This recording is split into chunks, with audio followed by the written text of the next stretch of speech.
Salut, chers frères et sœurs, soyez bénis. Soyez bénis dans le nom de notre Seigneur Jésus-Christ.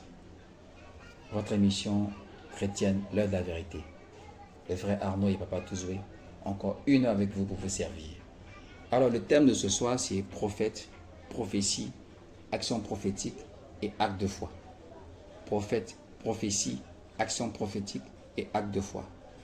Tant de notions qui sont mal comprises dans nos assemblées, qui prêtent à confusion dans la vie des chrétiens et qui prêtent même quelquefois à confusion dans la vie des nations. Qu'est-ce qu'un prophète? Qu'est-ce qu'une action prophétique? Qu'est-ce qu'une prophétie? Et qu'est-ce qu'un acte de foi?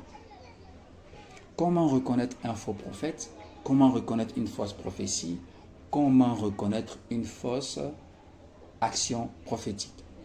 Il y a tellement de nos jours des prophètes improvisés, une prolifération de prophètes qu'il faut faire très attention parce que ça rime bien avec les signes de la fin des temps.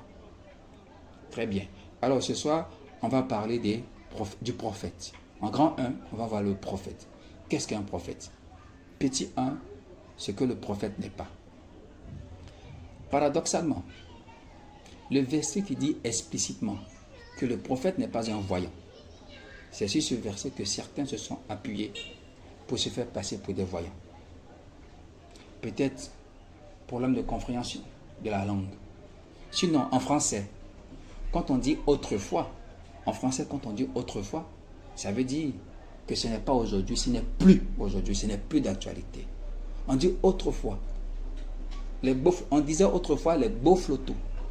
Mais quand on a compris, on ne dit plus les beaux flottants, on dit les beaux flottants. Autrefois, on disait les beaux flottants. Mais maintenant qu'on a compris, on dit les beaux flottants. Donc, l'incompréhension d'autrefois est corrigée par la compréhension d'aujourd'hui. De même, dans Galates chapitre 1, on voit que cette définition du mot autrefois trouve sa place au verset 23. On dit, elles avaient entendu dire, celui qui autrefois nous persécutait annonce maintenant la foi. Donc autrefois il nous persécutait, ce n'est plus d'actualité. Qu'est-ce qu'il fait maintenant qui est différent d'autrefois? Il annonce la foi. De même, également, dans 1 Samuel chapitre 9, verset 9, le verset qui a prêté à confusion, qui a fait que certains se sont fait passer et se font passer pour des voyants et se sont mis dans un ministère de voyance, c'est celui-là. 1 Samuel chapitre 9, verset 9. Il est dit, autrefois en Israël, quand on allait consulter Dieu, on disait, venez, allons aux voyants. Car celui qu'on appelle aujourd'hui le prophète s'appelait autrefois le voyant. Donc, eux, il y a déjà plus de 2500, 600, voire 700 ans, ils ont compris que c'est une erreur, c'est une malcompréhension du ministère prophétique. Ils avaient pensé que le prophète était un voyant. Et après, ils ont rectifié pour dire, ah, le prophète là, c'est pas un voyant, hein. C'est bien plus que ça, et c'est autre chose que ça. Parce que le ministère prophétique n'est pas un ministère de voyance. Loin de là. Et on va le montrer. Alors, en petit a, définition. On va définir. Vous savez que la compréhension passe toujours par la définition. Alors, le mot prophète admet plusieurs définitions. Ça veut dire qu'il a plusieurs significations. On va définir le mot par les fonctions, ce qu'il est et ce qu'il fait, pour mieux comprendre. Qui est le prophète et que fait le prophète? C'est quoi un prophète et que fait un prophète? 1. Première définition. Le prophète, la première fois que le mot prophète est employé dans la Bible, c'est pour parler de celui qui marche avec Dieu, qui est avec lui, qui lui est agréable, comme on le voit dans Genèse chapitre 20, verset 7. Dieu qui parle à Abimelech et dit, maintenant rends la femme de cet homme, Abraham, car il est prophète et il priera pour toi. Abraham était prophète parce qu'il était avec Dieu. Et donc de ce point de vue-là, Dieu l'appelait prophète. Parce qu'il est ami de Dieu, parce qu'il marche avec Dieu, parce qu'il vient de la part de Dieu. Donc Dieu disait à Abimelech, lui là, il est avec moi. Hein? Voilà, donc c'est un prophète parce qu'il est avec Dieu. Première signification du mot prophète. Dans le Nouveau Testament, dans la Nouvelle Alliance, on voit que le mot prophète aussi prend cette signification. C'est le messager de Dieu, c'est celui qui vient de la part de Dieu, c'est l'envoyé de Dieu. Et dans cette acception, dans cette signification, dans ce sens-là, nous sommes tous, autant que nous sommes, pourvu que nous soyons chrétiens, nous sommes tous des prophètes aux yeux des païens, parce que nous annonçons, ou bien nous sommes censés annoncer les oracles de Dieu. Il dit, allez, faites des nations des disciples. Et donc, toutes les fois que nous partons à porter le message de Dieu, à annoncer les oracles de Dieu, nous sommes des prophètes. Très bien. On avance. Et c'est dans cette acception, dans cette définition donc, que le Seigneur a dit, celui qui reçoit un prophète en qualité de prophète aura la récompense d'un prophète. Donc, si on veut reformuler, celui qui reçoit, celui qui vient de ma part, aura la récompense de celui que j'ai envoyé. Ceci pour inciter les païens à recevoir les chrétiens. Donc, il couronne ça d'une récompense, d'une promesse de récompense. C'est une incitation aux païens, pas aux chrétiens, aux païens de recevoir ceux qui viendront de la part de Jésus. Très bien. Deuxième définition du prophète, le prophète est un juriste. Du point de vue de la loi, c'est celui qui l'interprétait, celui qui l'explicitait, celui qui donnait le sens qui faisait accéder à la compréhension du texte de loi. Parce que quelquefois, il y a des définitions imparfaites et des incompréhensions qui rendent susceptibles de controverses la parole, le commandement aux yeux du peuple. Et donc le prophète, comme un juriste, il vient donner, éclaircir et donner la pensée de Dieu. Pour la simple raison que le prophète avait l'esprit de Dieu et donc étant le seul capable de comprendre la pensée de Dieu. Qui donc des hommes connaît les choses des hommes si ce n'est pas l'esprit des hommes? Qui donc de même connaît les choses de Dieu si ce n'est pas l'esprit de Dieu? Donc le prophète, ayant l'esprit de Dieu, il vient donner au travers de la loi la pensée de Dieu. Qu'est-ce que Dieu voulait dire au travers de ça? On le voit dans Nombre chapitre 15, versets 32 à 36. La même chose va se produire également dans Ézéchiel chapitre 18, verset 1 jusqu'à 32, dans Jérémie chapitre 31, verset 29 à 30, où ils vont venir expliciter, reprendre Exode 25, où il est dit, Dieu punit l'iniquité des pères sur les fils jusqu'à la troisième génération. Ils vont expliciter, donner la pensée de Dieu derrière ce passage-là. Et ils vont l'établir clairement et ils vont conclure que non, chacun mourra pour sa faute. Vous n'avez pas compris le passage et ils vont l'expliciter. Très bien. Et donc, le prophète agissait comme le conseil constitutionnel. Silencieux dans son coin quand tout va bien, mais dès qu'il y a une écorche, il y a une entrave, il y a une dérive relativement à la parole de Dieu, relativement à la loi, il apparaît pour dénoncer ou pour donner un message. Donc, c'est comme le conseil constitutionnel. Quand tout va bien, il n'y a pas de prophète. Mais dès lors qu'il y a quelque chose qui est mal fait, qui est écorché, qui est entravé, dès lors que le peuple s'en éloigne, s'en détourne, alors le prophète apparaît pour dire non, ça c'est pas comme ça c'est comme ci, ça c'est comme ci, ça c'est pas conforme, ça c'est anticonstitutionnel.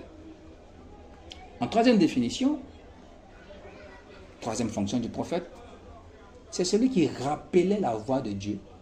Surtout ça, quand les hommes de Dieu et le peuple s'en éloignaient ou s'en détournaient.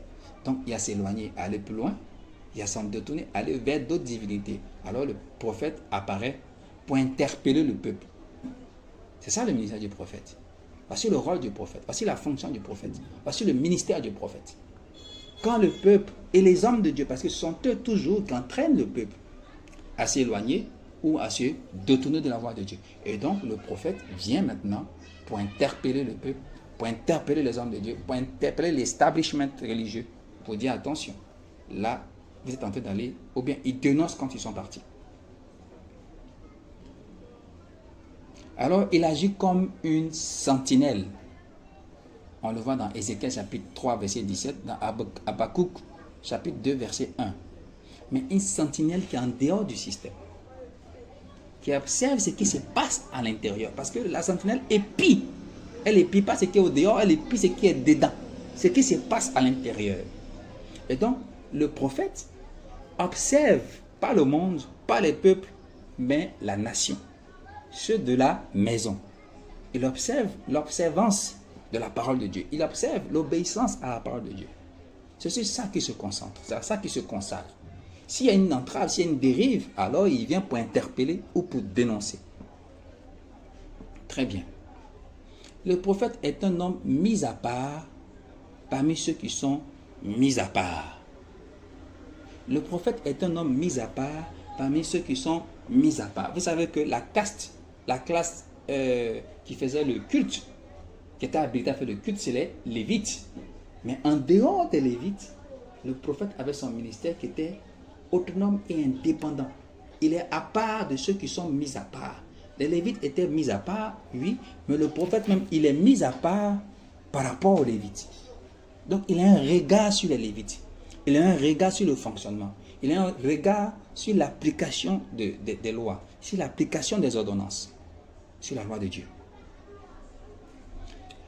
Et il y avait également des prophètes qu'on appelle communément, ce n'est pas la Bible qui les définit ici, mais c'est comme ça qu'on les appelle, communément des prophètes de cour.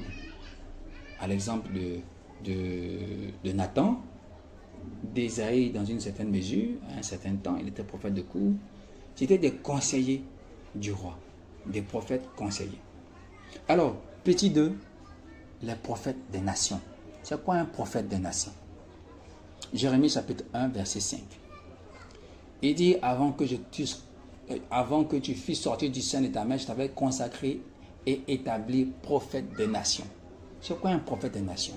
Un prophète des nations, c'est celui qui est censé, ou bien qui annonce les oracles de Dieu aux nations. Oui, mais nous sommes tous des prophètes des nations. Ce n'est pas un grade. Ce n'est pas l'apanage d'un petit groupe. Non, non, non. C'est tous les chrétiens qui sont des prophètes des nations, puisque nous annonçons les oracles de Dieu aux nations. Il dit, allez faire des nations des disciples, annonçant. Voilà. Et les baptisants. Donc, quand on va vers le monde, vers les nations, donc, pour annoncer l'évangile, pour annoncer la bonne nouvelle, nous sommes des prophètes aux nations. Donc, prophète des nations, ce n'est pas un grade. Ce n'est pas comme révérend pasteur où certains ils ne se contentent plus d'être pasteur, mais maintenant ils veulent être révérend. Comme si ce que Christ a fait n'est pas suffisant, maintenant il leur faut un grade pour monter d'un échelon. En Christ, il n'y a pas de grade. Il n'y a pas de grand, il n'y a pas de petit. Nous sommes tous un peu d'égalité. Très bien. Alors, petit 3, description du prophète. On va vous donner quelques caractéristiques d'un prophète et à partir de là, vous allez voir si ces prophètes qui prétendent être prophètes sont des prophètes. C'est selon l'observation de tous les prophètes dans la Bible et on voit qu'ils ont des points de similitude, ils ont des choses en commun. Il y a des choses qui sont communes à tous les prophètes. Première chose, on voit que les prophètes, la cible des prophètes, c'est les gens du peuple.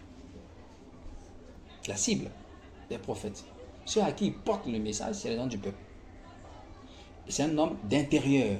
Le message qu'il porte s'adresse au peuple, aux croyants, aux gens de la maison, à ceux qui connaissent Dieu. Il vient contre les gens de la maison. Parce qu'il agit quand il y a dérive, quand il y a écart, ou quand il y a fourvoiement. Donc il vient contre eux, contre ceux de la maison, ceux de l'intérieur, contre les croyants. Pas ceux du dehors. Tous les prophètes sont axés sur le peuple. Ce sont des sentinelles, mais des sentinelles qui veillent à l'observation de l'obéissance stricte à la parole de Dieu. Donc, il veille ici, ce qui se passe dans le peuple-là est conforme à ce que Dieu a prescrit, dans l'église ou dans la nation juive. Très bien. Alors, le prophète, quand il vient contre le peuple, principalement, il vient contre l'establishment religieux, c'est-à-dire les têtes dirigeantes, les patrons. Ils sont devenus patrons et ce sont eux qui incitent le peuple à se détourner de la vérité de Dieu. Et donc quand le prophète vient là, c'est contre eux qu'il vient. Regardez même que dans Matthieu 16, verset 6, Jésus vient et il met ses disciples en garde contre les pharisiens et les scribes et les sadducéens. Parce que c'était ceux-là qui étaient l'establishment religieux en son temps. C'était eux qui étaient les hommes de Dieu, les dignitaires, les grands hommes de Dieu comme on aime les appeler aujourd'hui abusivement. 1 Corinthiens, le principe du prophète n'échappe pas à 1 Corinthiens chapitre 5, verset 12 à 13. Il dit qu'est-ce en effet à juger ceux du dehors. Donc, plus loin, il dit, n'est-ce pas ceux du dedans que vous avez à juger? Donc, le prophète aussi s'inscrit dans cette logique. Quand il vient, c'est sur ceux de l'intérieur, ceux du dedans qui portent son regard. C'est sur ceux de l'intérieur qui apportent le message, qui vient apporter la contradiction quant à la déviation du peuple ou des hommes de Dieu. Donc, c'est sur ceux de l'intérieur. Il ne s'adresse pas à ceux du dehors, ça peut être de façon par ricochet, mais c'est sur ceux de l'intérieur, sur les travers, les dérives, les entraves dans la maison, pas au dehors. Très bien. Et vous allez voir le paradoxe avec le Seigneur. Comment il pouvait être tendre, tolérant, compréhensif avec les pécheurs et combien il pouvait être dur avec les hommes de Dieu. Parce que le prophète, il sait que le mal vient d'en haut. Le poisson pourrit par la tête et le peuple pourrit par la tête. L'église pourrit par ceux qui se font passer pour la tête ou bien pour les têtes. Et donc, si un prophète vient, la première personne, la première cible contre laquelle il va se dresser, c'est contre l'église. Contre ceux qui font passer pour des dirigeants, contre ceux qui font passer pour des conducteurs, parce que finalement, c'est ceux-là qui conduisent le peuple dans l'erreur. Et vous allez voir que les prophètes, ils sont très souvent solitaires ou très peu accompagnés. Les prophètes, ils sont très souvent solitaires ou très peu accompagnés. Déjà avec Élie, on voit qu'Élie était un solitaire, jusqu'à ce que Élisée le rejoigne. On voit qu'Élisée lui-même était un solitaire. Après que Géasi les rejoint, on voit que tous les prophètes là n'ont jamais drainé du monde derrière eux. Ils n'ont jamais demandé à être suivis. Ils viennent comme des commissionnaires, ils viennent comme des messagers, ils viennent comme des oracles apporter un message et puis ils s'en retournent. Ils ne viennent pas dire à la foule, au peuple, aux croyants, suivez-moi. Ah non, le prophète n'a jamais fait ça.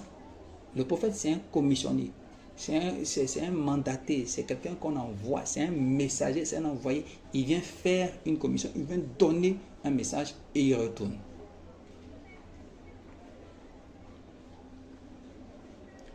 Le prophète était aussi celui qui annonçait les châtiments qui menaçaient le peuple s'il persistait dans la désobéissance. Et à côté de cela, aussi, il annonçait la bénédiction qui sera accompagnée de repentance. Donc, il vient dire, si vous continuez dans votre mauvaise voie, voici ce qui va vous arriver. Mais si vous vous en détournez, voici aussi les promesses que Dieu vous fait. On le voit dans Zacharie chapitre 1, verset 3 à 4, où il est dit, dis-leur, ainsi par l'Éternel des armées, revenez à moi, dit l'Éternel des armées, et je reviendrai à vous. Ce n'est pas Malachie, c'est Zacharie. Il dit, l'Éternel, ne soyez pas comme vos pères auxquels s'adressaient les premiers prophètes en disant, ainsi par l'Éternel des armées, détournez-vous de vos mauvaises voies et de vos mauvaises actions. Et c'est la suite de tous ces prophètes depuis Jérémie, Ézéchiel et même un peu Ésaïe que Malachie va venir donner le même message pour dire, mais retournez à Dieu, repentez-vous, détournez-vous du mal. Sauf que l'establishment religieux, les hommes de Dieu, je ne sais pas si c'est vraiment Dieu qui sert ou si c'est maman qui les conduit, ils ont mis l'accent sur la dîme, pourtant on ne parle pas de dîme. Malachie n'est pas venu pour dire que si vous obéissez à la dîme, Dieu va vous bénir. Pas du tout. On est depuis le temps de vos pères. Donc il faut recenser depuis la fin de Ésaïe, Jérémie, Ézéchiel, Zacharie, Michée et tous les reproches que Dieu a fait au peuple, il faut les recenser. Et puis il faut amender les actions. Il dit, changez vos mauvaises voies, de vos mauvaises actions. Donc toutes ces mauvaises actions énumérées, dont la dîme, mais pas uniquement, il faut les recenser et puis il faut les amender. Il faut revenir à la prescription de Dieu et ne plus s'en détourner. C'est alors que Dieu promet de menacer le dévoreur, d'ouvrir le ciel et la bénédiction, vous la connaissez. Mais ce n'est pas à cause de la dîme. Si on vous l'a dit, on vous a menti comme si bien des choses. Et le prophète aussi, en dehors de ça, bien sûr, il y a un ministère d'annonce des choses à venir, mais des événements majeurs. Des événements majeurs qui ont une signification mondiale, comme la venue du Seigneur, comme son retour, comme le rétablissement de toutes choses. Mais il ne vient pas annoncer ce qui est évident. Voilà, il ne vient pas dire qu'un homme qui a 90 ans va mourir. Ça, c'est presque certain. Voilà, et donc si on dit tout le temps qu'un homme qui a 90 ans va mourir, il finira bien par mourir un jour. Et ce n'est pas une prophétie qui se soit accomplie, c'est la fatalité. Tous les hommes vont mourir. Et donc le prophète ne vient pas annoncer des choses évidentes. Voilà, il vient annoncer ce qui n'est même pas encore monté à la pensée des hommes. Il ne vient pas dire c'est que tout le monde va venir. Non, il ne vient pas faire ça. Il vient annoncer des choses qui ne sont pas évidentes. Voilà, en tout cas, quand il se met dans la dimension d'annonce, il ne vient pas faire des pronostics. La Côte d'Ivoire va gagner la Coupe d'Afrique, par exemple. Non. Il y a un jeune lors des micro-totoirs là. Le jour où on a perdu 4-0, il a dit, Il dit, ah, on était déçus, mais mon vieux, couple, on va prendre ça. Ah, on va prendre ça. Si lui, il voulait se faire passer pour un prophète, on allait dire que c'est lui le prophète.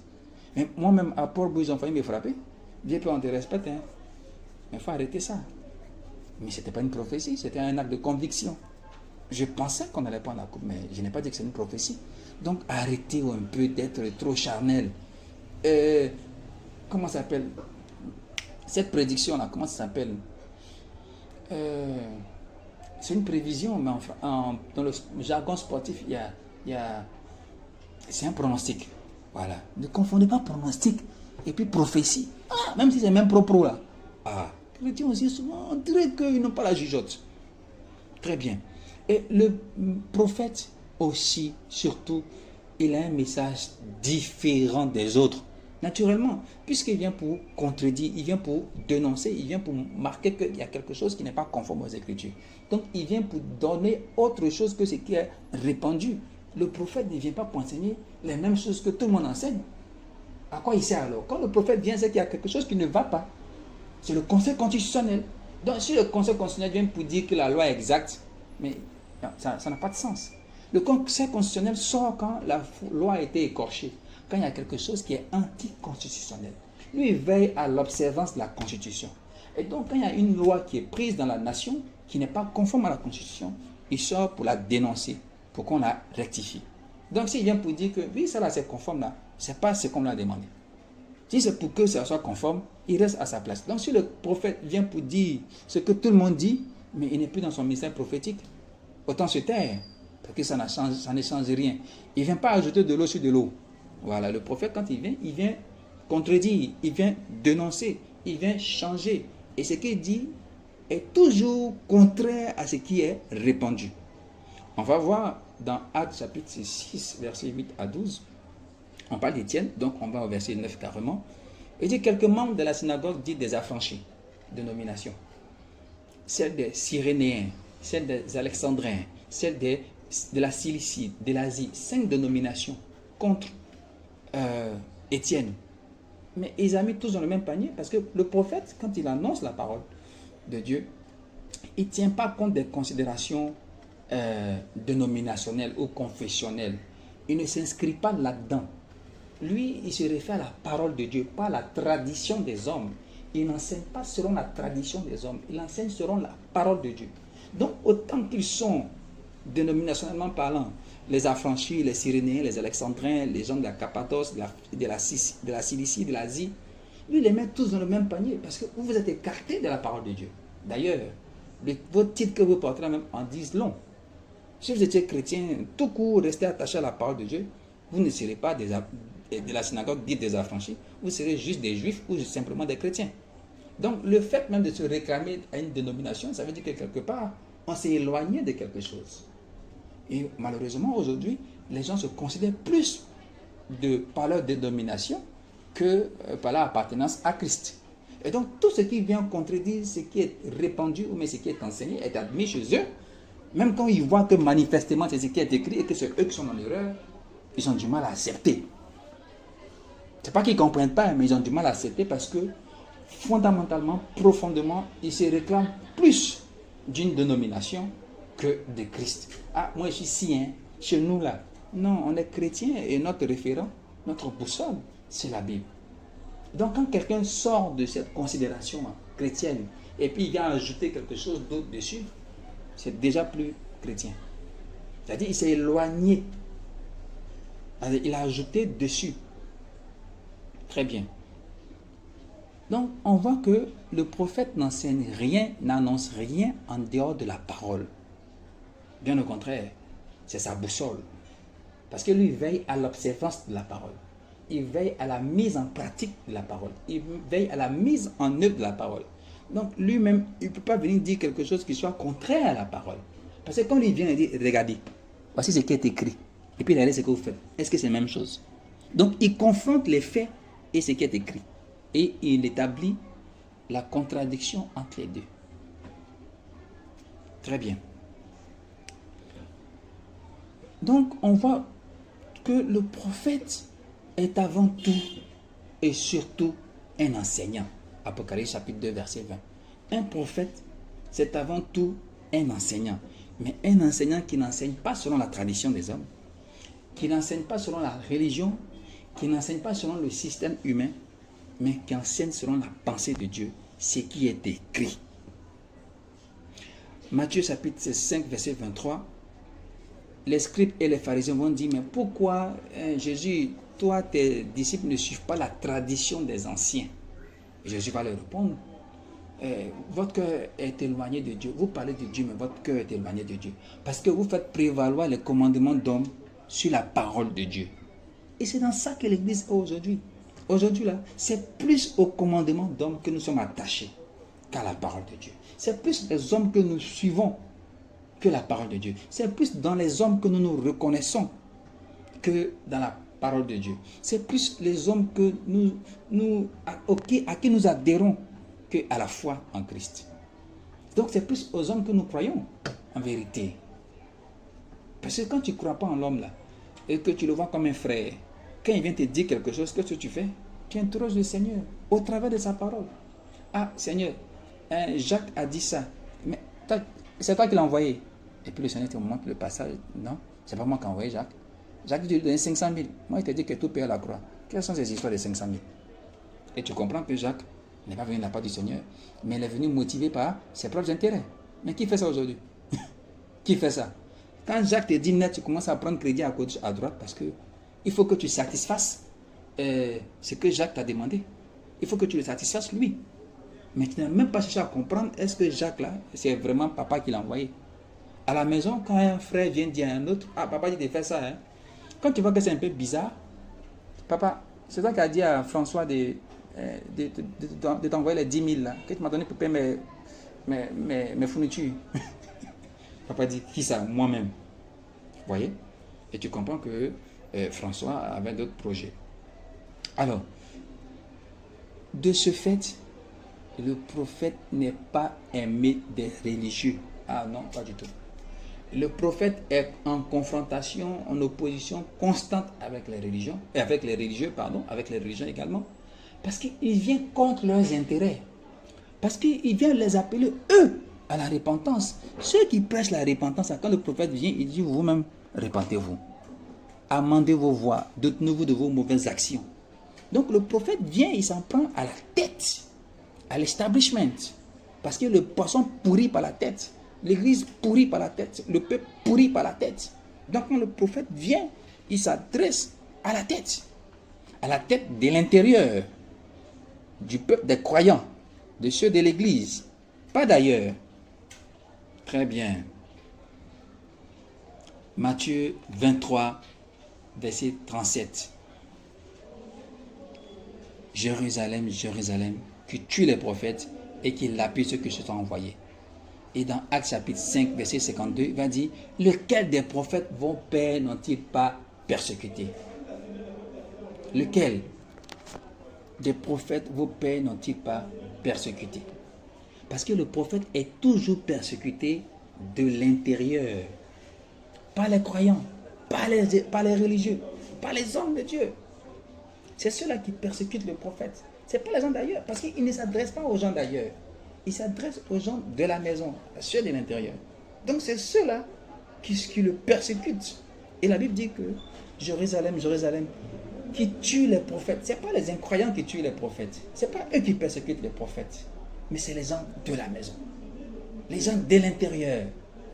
Les croyants, ce sont eux qui persécutent les prophètes. Parce que ce qu'il dit, ce qu'il annonce est contraire à ce qu'eux ils font. Très bien.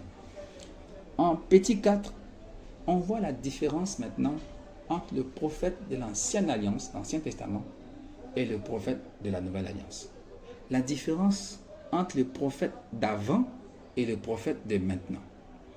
D'abord, la différence entre le prophète d'avant et celui de maintenant réside fondamentalement sur 3 points, voire 4 points. Première chose, sur les lois qui les régissent. Le prophète de l'Ancienne Alliance dépend de l'Ancienne Alliance. Il s'appuie sur l'Ancienne Alliance. Le prophète de la Nouvelle Alliance, il s'appuie naturellement sur la Nouvelle Alliance. Petit a, le prophète de l'Ancienne Alliance ou de l'Ancien Testament. Il n'est pas chrétien. Le prophète de l'Ancien Testament n'est pas chrétien. On a tendance à l'oublier. Il n'est pas chrétien. Il est juif. Bon, on peut dire que le mot est un peu anachronique, mais toujours est-il qu'il est juif. Romains chapitre 2, verset 17. On dit que le juif se repose sur la loi et s'appuie sur la loi. Malachie chapitre 4, verset 4.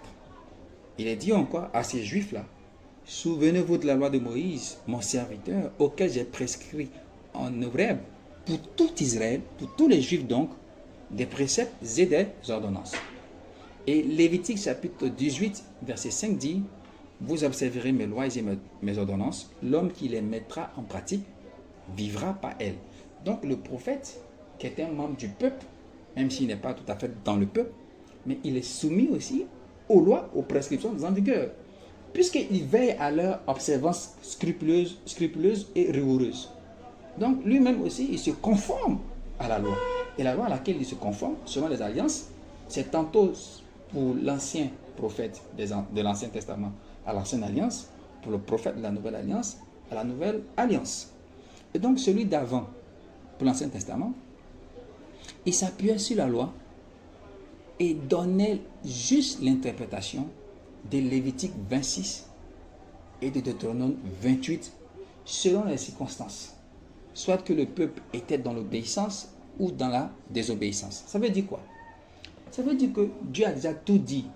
La prophétie étant la parole de Dieu, dans l'Ancienne Alliance, Dieu a consigné toutes les promesses qui se rattachaient au peuple s'ils obéissaient. Et toutes les sanctions aussi qui allaient venir sur eux s'ils désobéissaient. Et c'est écrit dans Lévitique 26 et dans Deutéronome 28, les chapitres tout entiers. Et donc le prophète, quand il voit que le peuple s'est détourné, s'est dévoyé ou s'est fourvoyé ou abandonné, il vient pour rappeler Deutéronome 28 et Lévitique 26. Et il explicite pour montrer comment ça va se mettre en œuvre. Mais toujours est-il que c'est ce qu'il dit. Malachie a fait ça, Zacharie a fait ça, Jérémie a fait ça, Ézéchiel, tous les prophètes sont venus pour interpréter Lévitique 26 et Deutéronome 28 quand le peuple s'est détourné de la voie de Dieu. Et en même temps, ils leur ont promis les bénédictions qui y sont consignées s'ils se détournaient de la voie de Dieu. S'ils revenaient, à la voie de Dieu, s'ils se repentaient, s'ils amendaient leurs actions, s'ils se détournaient de leur mauvaise voie. Donc, ils viennent pour souffler le chaud et le froid. Les menaces, ils brandissent les menaces, et de l'autre côté, ils brandissent les récompenses s'ils reviennent. Et en dehors de ça, le prophète annonce les événements majeurs à venir, comme on a vu tout à l'heure. La venue du Seigneur, sa souffrance. Il annonçait la venue du Seigneur, sa souffrance, le rétablissement d'Israël dans les derniers temps, etc. Le prophète de la Nouvelle Alliance, en revanche, s'appuie sur la Nouvelle Alliance, sur l'Évangile qu'on appelle aussi la foi. 2 Corinthiens chapitre 3 verset 6, il dit, il nous a rendus capables d'être ministres d'une nouvelle alliance, non de la lettre, c'est-à-dire de la loi, car la loi tue. Donc le prophète de la Nouvelle Alliance, il est soumis à la Nouvelle Alliance. Il s'appuie sur la Nouvelle Alliance. Il veille également à l'observance rigoureuse et méticuleuse de l'Évangile, de la foi. Lisons Galates chapitre 1, verset 6 à 9. Il dit, je me tonne que vous vous détourniez de l'Évangile. Si un ange vient vous annoncer un autre évangile que celui que nous vous avons annoncé, qu'il soit maudit. Je paraphrase. C'est Galates chapitre 1, verset 6 à 9. Donc, l'auteur, l'apôtre Paul, dit clairement que même si un ange quitte du ciel, avec ses ailes, son habit blanc, dans tout son éclat, s'il vient annoncer quelque chose d'autre, contraire à l'évangile, quelque chose qui n'est pas l'évangile, qui soit maudit, à toute autre raison, un prophète. Si un prophète vient annoncer autre chose que l'évangile, c'est que ce n'est pas un prophète. Parce que le prophète de la Nouvelle Alliance, il s'appuie sur la Nouvelle Alliance. Il s'appuie sur l'évangile. Très bien. Et quand vous lisez Galates encore, on dit le juste vivra par la foi. Vous avez vu que dans la loi, on dit que là-bas, ils vivront par la loi. Mais chez nous, on dit le juste vivra par la foi. Galates chapitre 8, verset 11. On le voit également dans Romains chapitre 8, chapitre 1, verset 17. La différence encore, deuxième différence entre le rôle, entre les prophètes de l'ancienne alliance et ceux de la nouvelle, c'est sur le rôle des prophètes. Le rôle des prophètes de l'ancienne alliance et le rôle des prophètes de la nouvelle alliance sont carrément différents à bien des égards. Première chose, le contexte de l'ancienne alliance. Pour comprendre le rôle des prophètes avant, il faut comprendre dans quel environnement ils étaient, le contexte donc. Ce qui distinguait autrefois, on dit autrefois, les prophètes du peuple, ce qui les différenciait, c'est que sur des millions d'individus, des millions de personnes, seulement quelques-uns avaient le Saint-Esprit. L'Esprit Saint, l'Esprit du Seigneur, seulement quelques-uns. Ils étaient donc comme une sorte d'intermédiaire entre Dieu et le peuple. Ils étaient comme une sorte d'intermédiaire entre Dieu et le peuple. Lévitique chapitre 18, verset 2, il dit, parle aux enfants d'Israël, tu leur diras, je suis l'Éternel votre Dieu. Donc, Dieu ne parle pas au peuple, il parle au travers de Moïse qui à son tour maintenant transmet le message à Dieu. Donc, ils sont des intermédiaires. Et à ce titre, naturellement, en tant qu'intermédiaire, on va dire, confiez-vous en l'Éternel, votre Dieu, vous serez affermis, confiez-vous en ses prophètes et vous réussirez. 2 Chroniques, chapitre 20, verset 20. Oui, il y a un contexte. On se confiait aux prophètes autrefois parce qu'ils étaient intermédiaires entre Dieu et le peuple. Encore, c'était soumis à condition.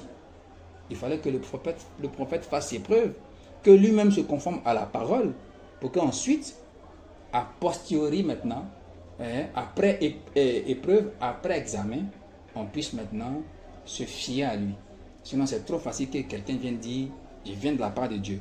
Il faut des preuves. Donc, il fallait que le prophète fasse ses preuves avant que les gens se confient en lui.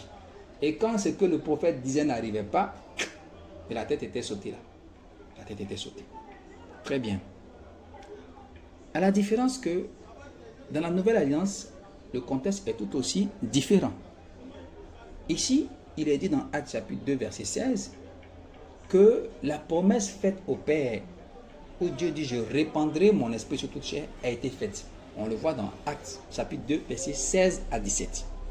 Donc, l'Esprit de Dieu s'étant donc répandu sur toute chair, sur tous les croyants, notamment tous les chrétiens, je veux dire, il n'y a plus raison de suivre une personne, parce que ce qui faisait qu'on suivait les prophètes autrefois, c'est que sur des millions d'individus, ils étaient pratiquement les seuls, soit 3, 4, 5, voire 6 personnes à avoir l'Esprit de Dieu. Et donc, pour comprendre la pensée de Dieu, pour comprendre la volonté de Dieu, il y avait donc obligation de se référer à eux. Il y avait donc obligation de les suivre, puisqu'ils avaient, eux, l'Esprit de Dieu. À la différence que nous, les chrétiens, Dieu a répandu son esprit sur tous les croyants. Et voici ce que la Bible va dire encore. Le même autrefois ici va revenir pour montrer que les choses ont véritablement changé. Hébreux chapitre 1, verset 1 à 2. Après avoir autrefois, à plusieurs reprises et de plusieurs manières, parlé à nos pères par les prophètes, donc avant, Dieu a parlé aux anciens, aux Juifs, aux Hébreux, par la voix des prophètes. Verset 2. Dieu dans ces derniers temps nous a parlé par le Fils, par Jésus-Christ. Et quand vous lisez Romains chapitre 8, verset 9, il est dit que pour nous, nous ne vivons pas selon la chair, mais selon l'esprit. Si du moins, l'Esprit de Dieu habite en nous. C'est un fait pour le chrétien. Et il va dire plus loin, si quelqu'un n'a pas l'Esprit de Christ, il ne lui appartient pas. Donc, si quelqu'un appartient à Christ, c'est qu'il a son esprit. Alors, Dieu ne passe plus par les prophètes pour nous parler, mais il parle par son esprit qui est en nous, l'esprit qui habite en nous, le temple là, pour nous parler à nous-mêmes directement. Il ne passe plus par un tiers, mais il vient nous parler directement. Dieu autrefois avait parlé aux anciens par la voix des prophètes. Hébreux chapitre 1, verset 1 à 2.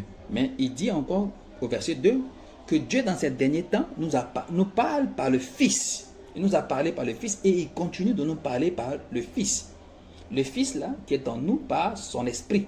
Et donc, Dieu ne nous parle plus au travers des prophètes, mais il nous parle au travers de son Fils.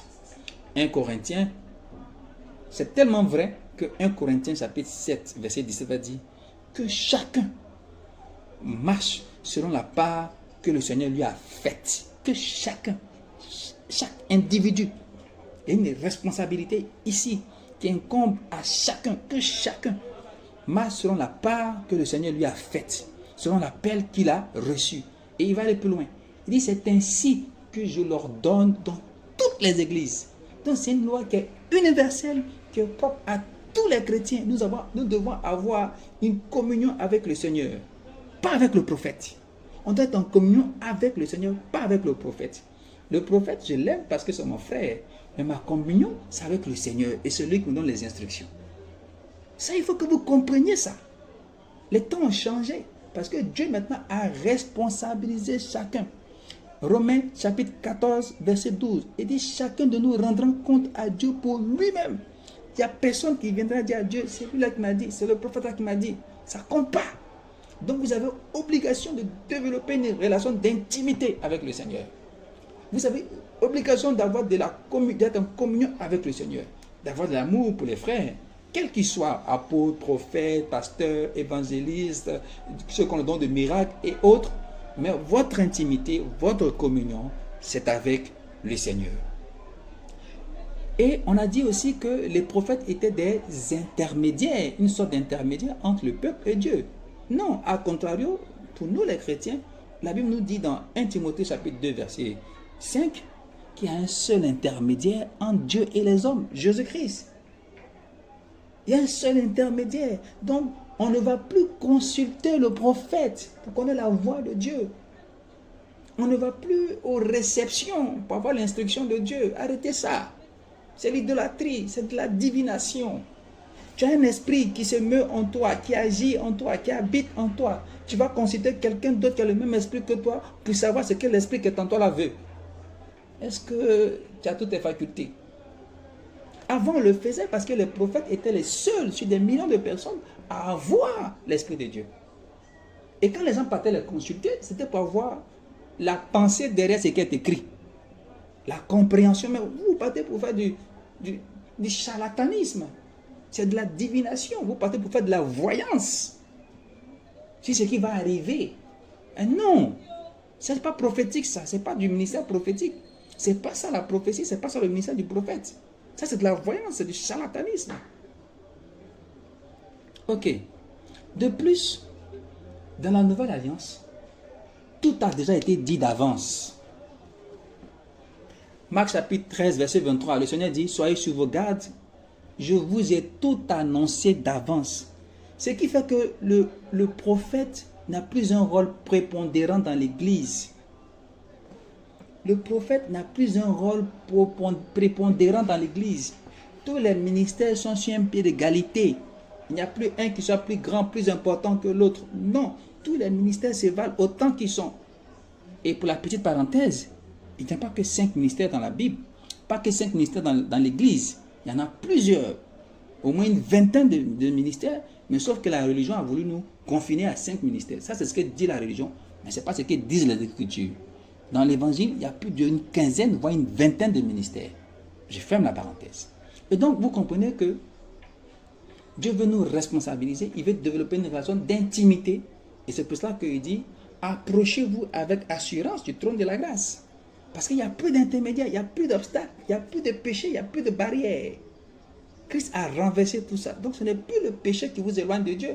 Mais attention, c'est votre culpabilité, votre ignorance qui vous éloigne de Dieu. Sinon, il n'y a rien manifestement. C'est vous-même qui vous détournez de Dieu. Très bien. La fonction et le ministère du prophète dans la Nouvelle Alliance. La fonction ou le ministère du prophète dans la Nouvelle Alliance. Que devait être le ministère prophétique aujourd'hui?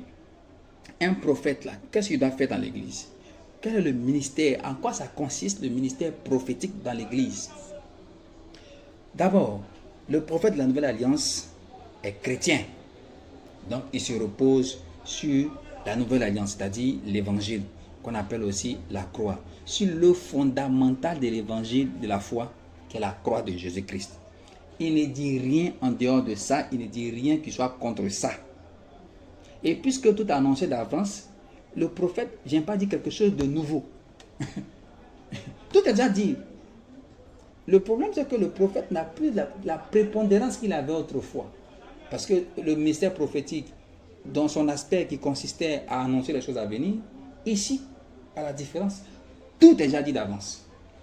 Deuxième chose, ce qui distinguait le prophète d'avant et celui de maintenant, d'avant, pardon, aux autres, le peuple, c'était l'esprit qu'il avait. Or ici, nous tous on a le même esprit. D'ailleurs, on dit que si le prophète parle, on doit juger, on doit analyser. Parce que le même esprit qui est en lui est en nous. Et le même référence, c'est-à-dire la Bible, la même boussole, est en nos mains. Donc quand il dit, on écoute, on analyse, on examine. Quand ce n'est pas conforme à l'évangile, on lui dit, ça c'est pas Dieu. Il faut qu'on ait le courage de le faire. Et donc, le ministère prophétique en ces temps-là, dans l'église, le ministère du prophète dans l'église, en quoi il a consisté? Le même principe, un homme d'intérieur. Le prophète dans l'église est un homme d'intérieur. Il ne regarde pas ce qui se passe au dehors, il regarde, il épie, il est une sentinelle pour ce qui se passe à l'intérieur. Qui porte sur la parole de Dieu, sur l'évangile. Il dit, qu'ai-je en effet à juger ceux du dehors? 1 Corinthiens, chapitre 5, verset 12 à 13. Qu'ai-je en effet à juger ceux du dehors? N'est-ce pas ceux du dedans que nous devons juger? Très bien.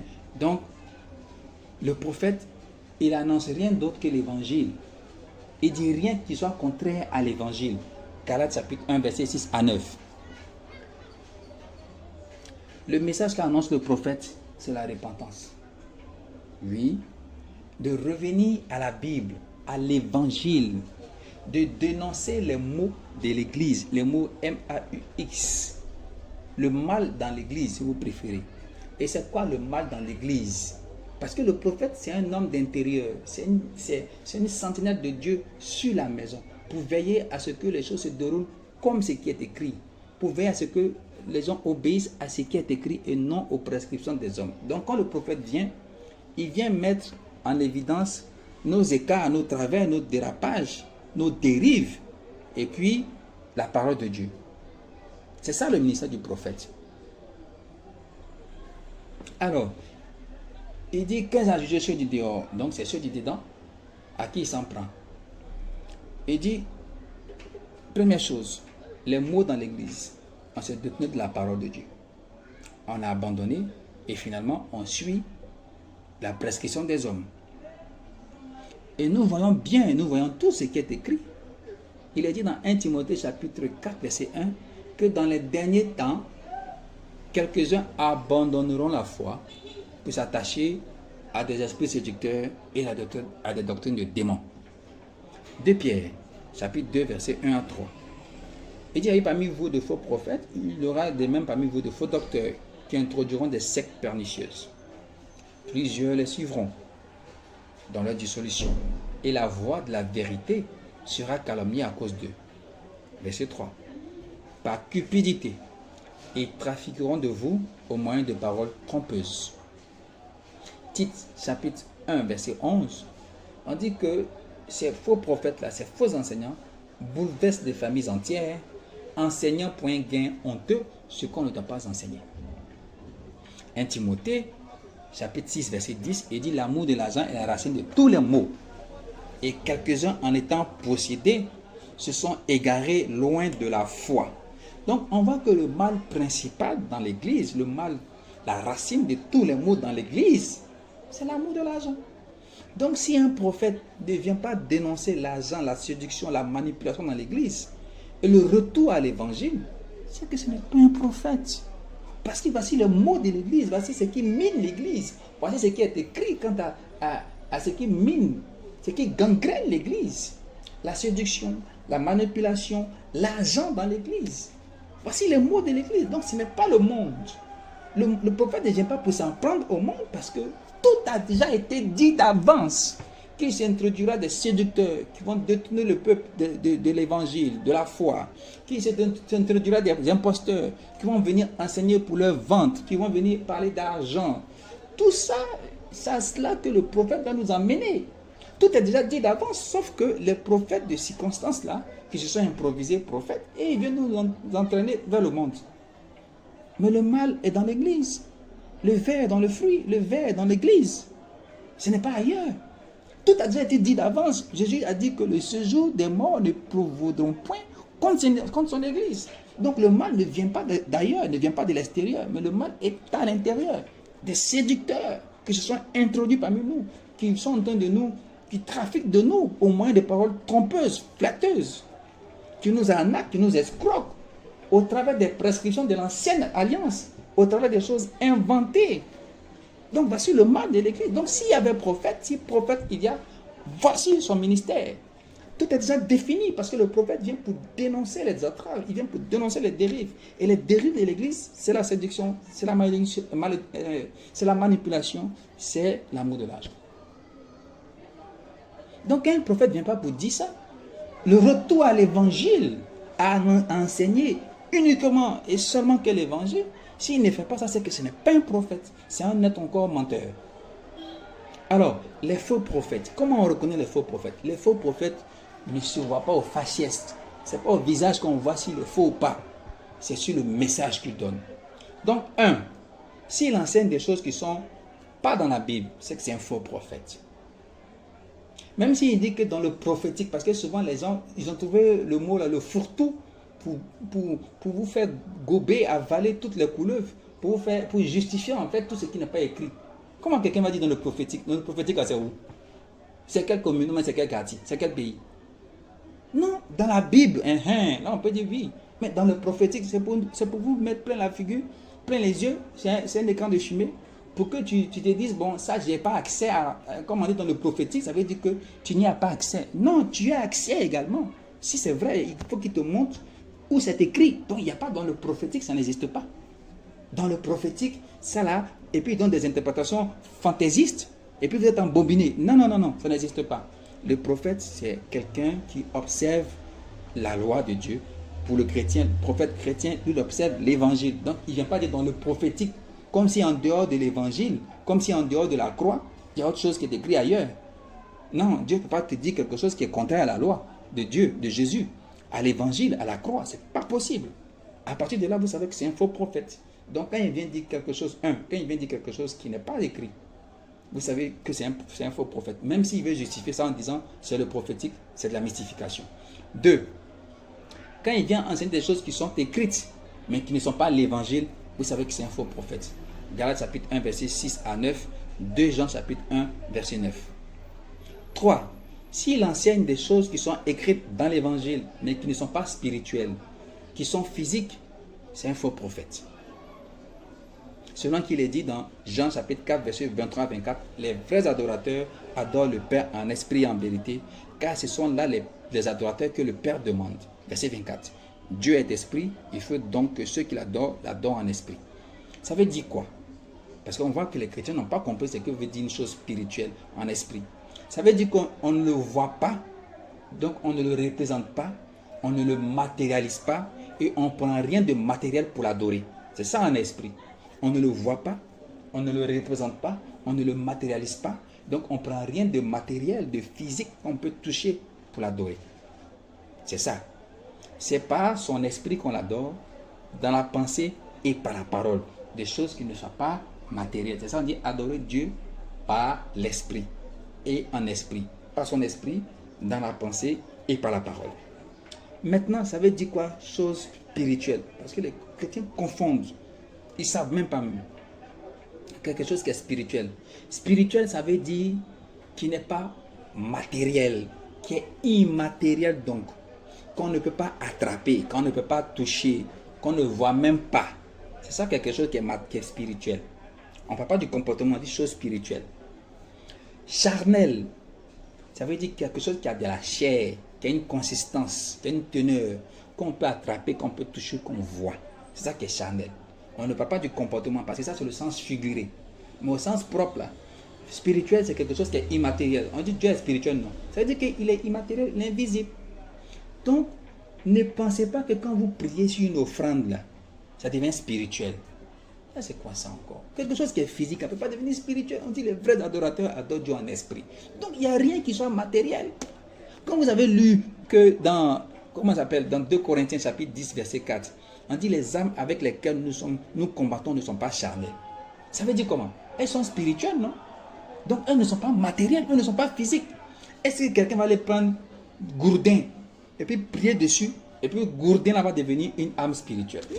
Du fait que ce soit une chose physique, visible, qu'on puisse toucher, qu'on puisse attraper, ça ne peut pas devenir spirituel. On ne peut pas spiritualiser des objets. Ça, c'est le fétichisme.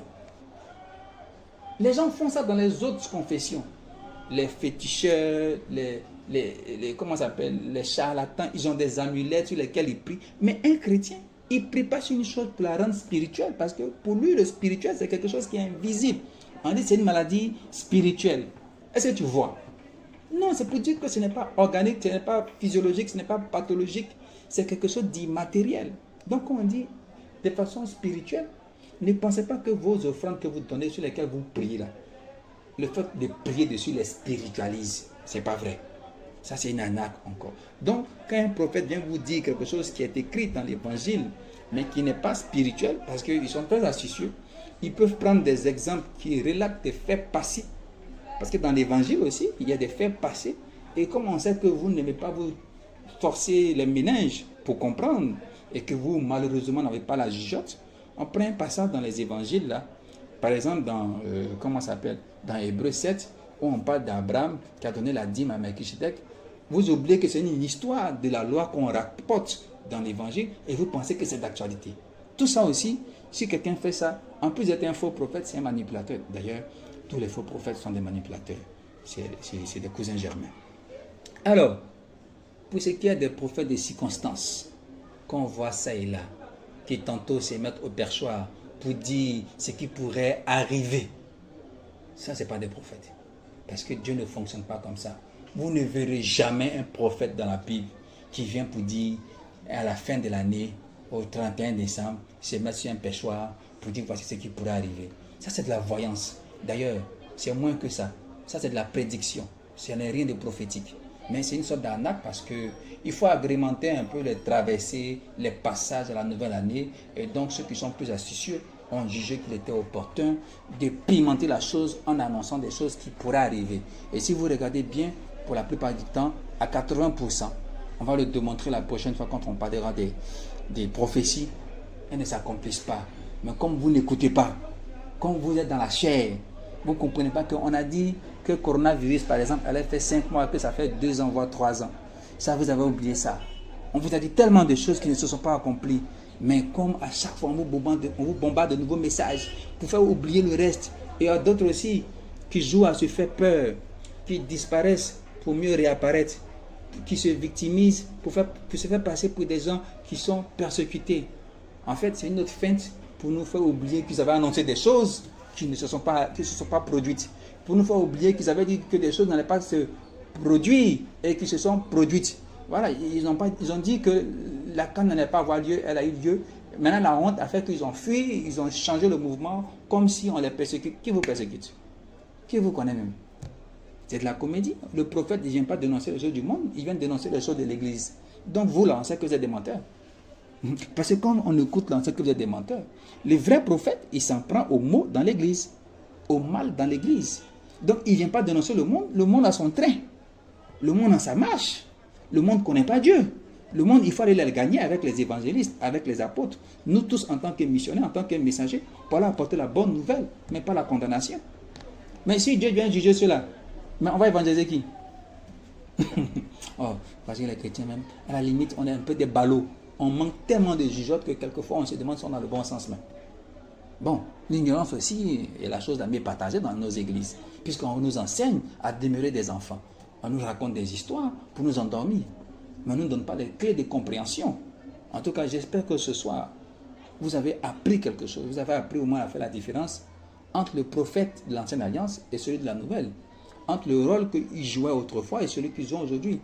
Et entre la prépondérance des anciens prophètes et aujourd'hui, le nivellement, c'est-à-dire que tous les ministères sont au même niveau. Il n'y a plus quelqu'un qui est devant. On ne va plus consulter l'homme de Dieu. On ne va plus consulter le prophète. Parce que l'esprit qui se meut, qui agit dans le prophète, est le même esprit qui se meut et qui agit en moi. Donc j'interroge Dieu, je médite sa parole et Dieu m'instruit dans sa voix. Je ne vais plus voir le prophète parce que ma communion, c'est avec le Saint-Esprit qui habite en moi. Ma communion, c'est avec le Seigneur. Et ma méditation, c'est la parole de Dieu. Alors, en conclusion,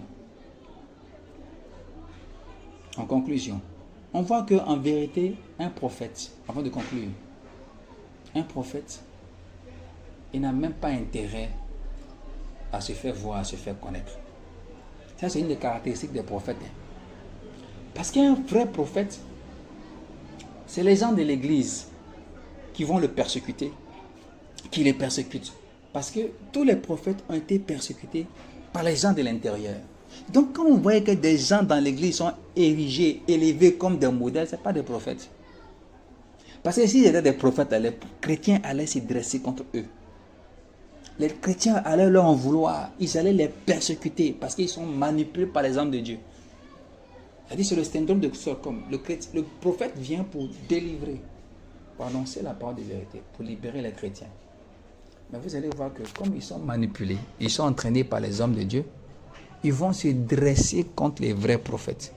Et donc tous ceux qui sont élevés, érigés en modèle, comme la Bible dit là, on a vu le verset la dernière fois, ils sont en abomination devant Dieu.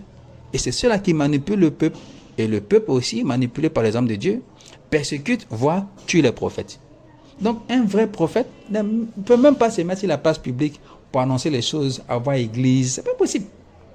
Quand vous regardez les caractéristiques du prophète, vous verrez qu'il n'est jamais suivi par un grand nombre. C'est un petit comité, voire il est solitaire. Petit nombre, jamais une foule. Jamais, vous ne verrez jamais ça. Voilà. Et vous voyez qu'aujourd'hui, tout le monde a compris que se faire passer pour un prophète, c'est bien plus bénéfique. C'est bon pour les affaires. Et même ceux qui se faisaient passer pour des pasteurs, aujourd'hui tendent à se faire passer pour des prophètes parce qu'ils ont compris que s'affabuler de ce titre-là, ou bien porter ce titre-là, c'est plus juteux. Ils sont dans une démarche commerciale. Donc il faut mettre le bon nom sur le produit pour mieux le vendre. Alors en conclusion, elle est partielle parce que c'est une série d'enseignements. Aujourd'hui on a parlé du prophète. Ce n'est pas sur les faits qu'on juge les faux prophètes. C'est-à-dire qu'il y a accomplissement. Ce n'est pas sur ça qu'on juge les faux prophètes. Mais sur la véracité de ce qu'ils disent. Pourquoi? Parce que les accomplissements, il peut en avoir. Mais c'est des signes et des prodiges et des miracles mensongers. 2 Thessaloniciens, chapitre 2, verset 9.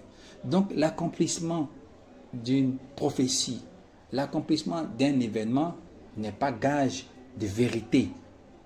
Parce que la Bible a dit que l'impie agit déjà au travers de ses serviteurs qui font des prodiges et des miracles mensongers. Donc le miracle ne détermine pas s'il est dans la vérité. Mais c'est qu'il enseigne. Qu'est-ce qu'il enseigne? C'est à partir de ça qu'on confronte avec l'évangile pour voir si c'est un vrai prophète ou pas. Deuxième chose, en conclusion, si on devait résumer le mystère prophétique en une phrase, c'est la prise de conscience salutaire. Dans tout le manège que le prophète fait là, c'est pas pour que les gens meurent, c'est pour que les gens se répandent et qu'ils vivent. Toutes ces menaces, c'est pour ça que toutes les menaces du prophète sont mêlées de chaud et de froid, de bâtons et de carottes, de sanctions et de récompenses. Parce que son ministère, en vérité, c'est un ministère de prise de conscience salutaire. Ézéchiel chapitre 18, verset 23, il dit ce que je désire. Est-ce que le méchant meurt? Est-ce que moi, Dieu, je veux que le méchant meure? Non, c'est pas ça que je veux. N'est-ce pas qu'il change de conduite et qu'il vive? Voici ma volonté. Et donc tous les prophètes qui viennent faire des prophéties arrêtées, sanctionnées, stigmatisant les gens du monde, non seulement c'est faux parce que ce n'est pas la bonne direction, mais c'est doublement faux parce que ce n'est pas la volonté de Dieu. La volonté de Dieu, c'est que tous les hommes soient sauvés. Amen.